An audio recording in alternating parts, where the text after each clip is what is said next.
Assalamualaikum warahmatullahi wabarakatuh. Perkenalkan, kami dari kelompok 1 ingin mempresentasikan terkait Identification of Cocoa Theobroma Cacao Genetic Uniformity Through RAPD Molecular Marker dengan beranggota Wahyu Anwar Ibrahim dengan NIM akhir 1001, Sifani Novresita-Nanda dengan NIM akhir 1002, Dizat Sabrina Maratusita dengan NIM akhir 1003, Dita Ainur Rohmah dengan NIM akhir 1004, dan juga Sylvia Ayu Wulandari dengan NIM akhir 1005.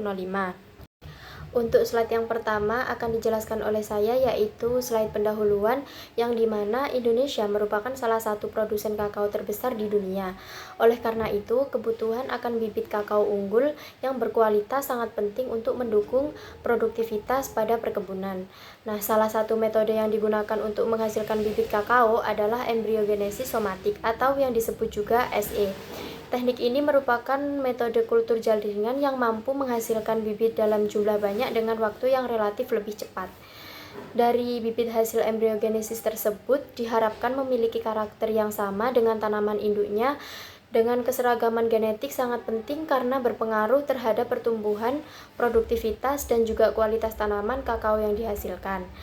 Meskipun demikian, proses kultur jaringan dapat menyebabkan terjadinya variasi genetik maupun epigenetik.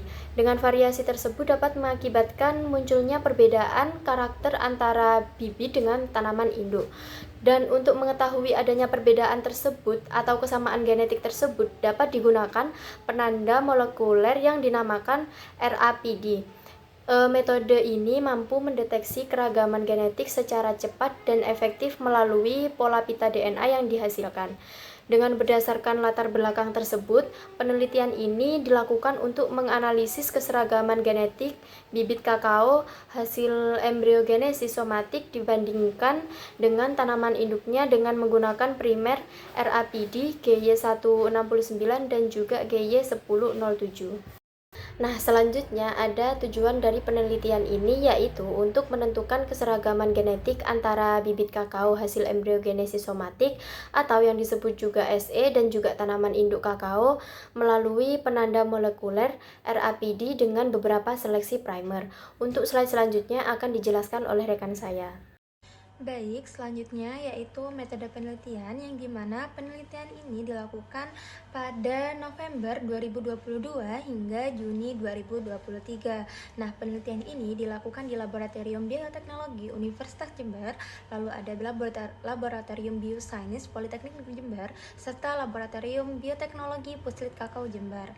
Nah, sampel yang digunakan sendiri itu terdiri atas yang pertama ada tanaman induk kakao klon ICCRI 0,7, ICCRI 0,3, dan Sulawesi 0,3, serta bibit kakao hasil dari somatic embryogenesis atau SE.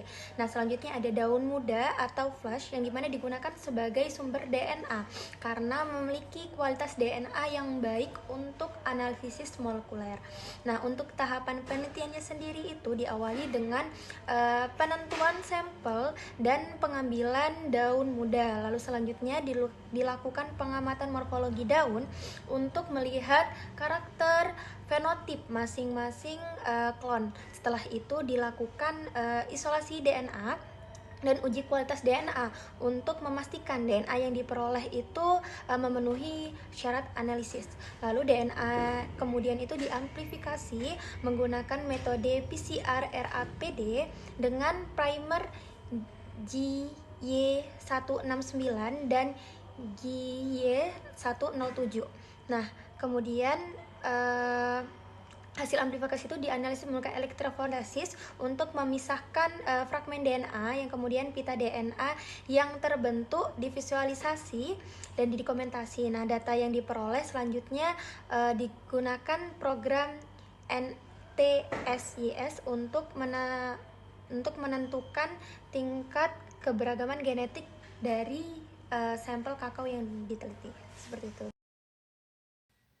Ya, yang berikutnya itu adalah hasil dari pembahasan identifikasi morfologi daun, yang dimana seperti yang tertera pada tabel di slide ini, yang menunjukkan bahwasannya klon ICCRI07, pohon induk memiliki warna daun flush merah muda atau pink, sedangkan bibit SE-nya berwarna coklat kemerahan.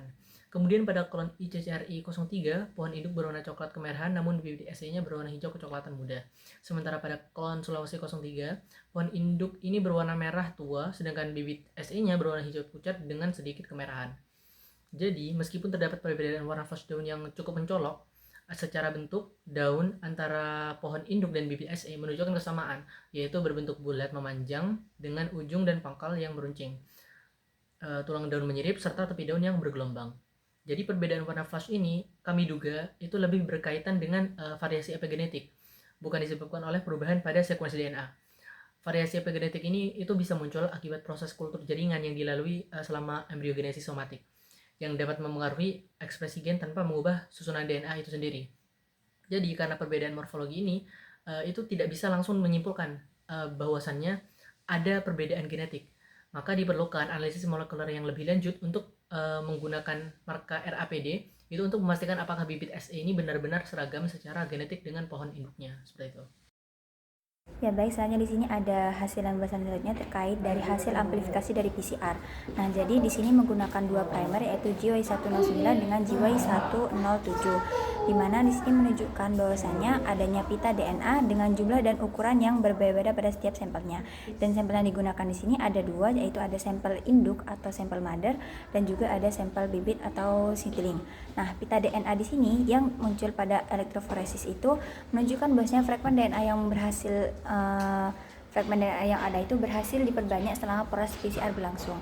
Nah, di sini kita bahas pertama pada primer GY169.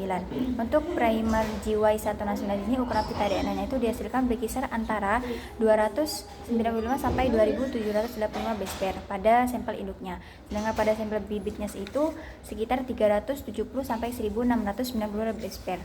Nah, untuk primer ini itu menghasilkan 100% pita polimorfik, yang berarti bahwasanya seluruh pita yang terbentuk itu menunjukkan variasi antar sampelnya.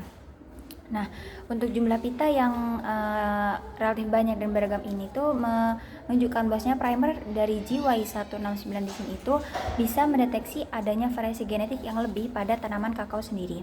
Untuk primer selanjutnya yaitu GY107.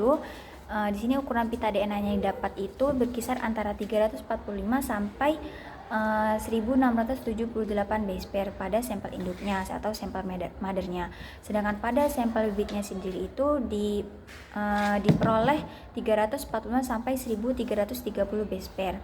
Nah, untuk persentase dari pita polimorfik yang dihasilkan ini pada primer ini tuh mencapai 75 sampai 80%. Sedangkan sebagian pita lainnya itu bersifat monomorfik atau muncul pada hampir semua sampelnya.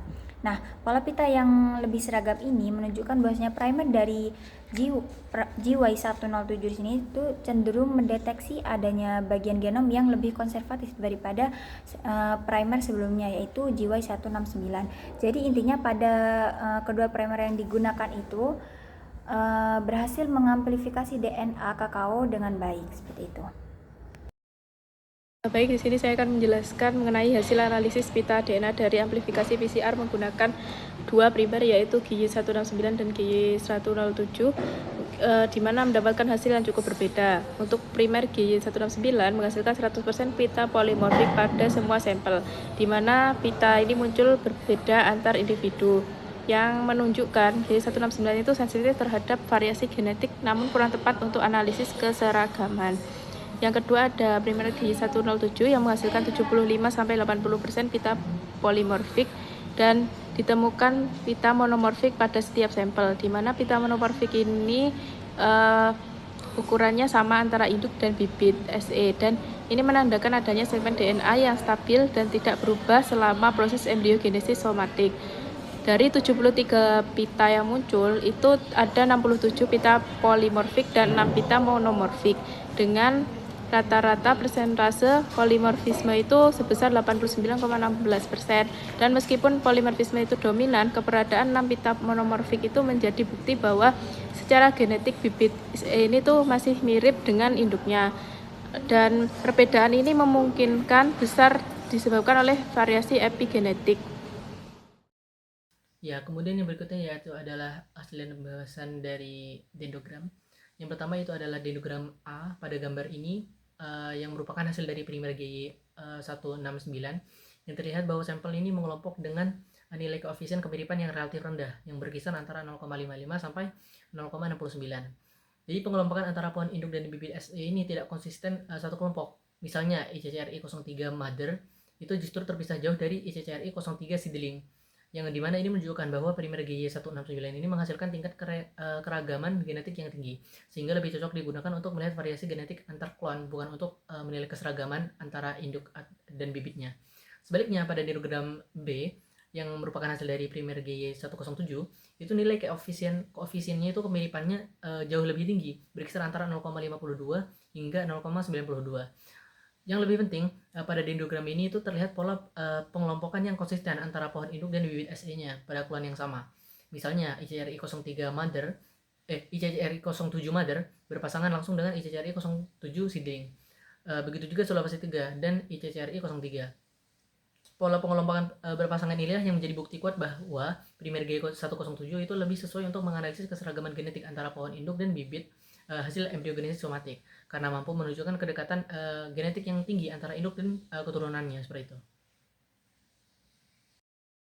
Jadi kesimpulan yang dapat diambil dari artikel ini yaitu sampel pohon induk dan bibit kakao klon ICCRI 07, 03 dan Sulawesi 03 berhasil diamplifikasi menggunakan dua primer RAPD yaitu GY169 dan GY07.